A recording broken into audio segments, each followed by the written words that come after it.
assault and batteries, but my trunk stay ever ready. Assault and battery, if you scared, you never ready. Alright, today's video, I'm going to be talking about a very frequent question that I get asked on Facebook, Instagram, wherever. It's how much money you should bring with you during your trip to Wrestlemania. Now, this varies obviously between everyone, considering those who live locally, who live in the United States, who live in Canada, and those who live in England, or wherever else you may be coming from.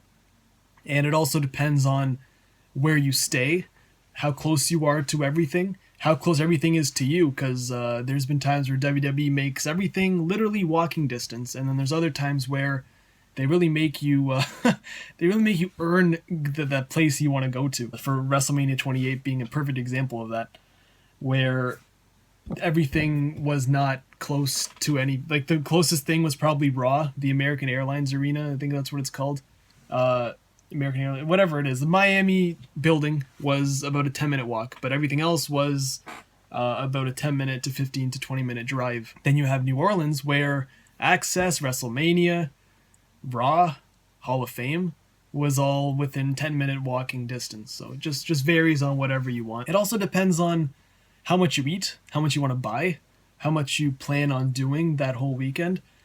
For me, I'll just tell you guys now, WrestleMania 27 was my first WrestleMania, as many of you know. I thought $700 was enough, and it was just literally enough. I went home with probably $20 or $30 left in my pocket after that weekend, because you got to throw in all the factors there. It was my first WrestleMania, dinners, we went to Access, and I don't know where my money went when I think of it. I think it was just pretty much on merch and food is where it all went to, because Steve was driving, so when it came to that, we had to split the hotel money.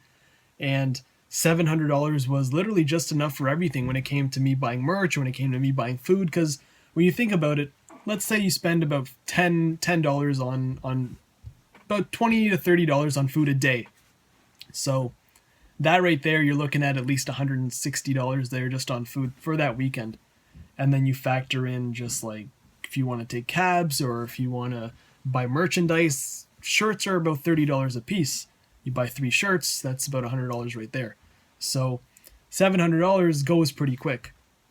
28, I took in all these factors, and then $150 more. I still came home with just enough to say, man, I just made it. 29, 30, 31, you bring enough to last you the whole weekend and not having to worry about anything, because the last thing you want to do is go to WrestleMania and have that voice in the back of your mind. Like, oh, you better not buy this, or you won't be able to eat tomorrow, or you won't be able to get home, or you won't be able to do this or that. So my biggest recommendation is to bring enough to last you the weekend where you don't have to worry about it. The thing is, now with WrestleCon in the picture, and I tell everyone this, you're going to go there and you're just going to your eyes will just open wide and you'll see everyone sitting there. You'll see Sabu and you'll see the Sandman. You'll see Brutus the Barber, Booty Man Beefcake. And you'll be like, yo, take my money, take my money, take my money. Next thing you know, that adds up. It's like $25 per autograph, $20 per picture. So you're looking at least $25 per person. You meet 4 people, that's $100 right there. And I guarantee you, like, I went in my mind saying I want to meet about 8 or 9 guys, and I went in there meeting almost double that amount. Because you see them, and they're there, and it's like, yo, Mickey James is looking really hot today. Maybe I should go get an autograph, get closer. You know what I mean? They all play mind games with you. They're all a bunch of carnies, those wrestlers. Them damn wrestlers wearing their little, everything sticking out there. You know, that's what they do, and they're damn good at it. That is my biggest thing. My biggest recommendation is take enough where you can survive and have a little bit more than enough extra to, like, let's say this happens, let's say that happens.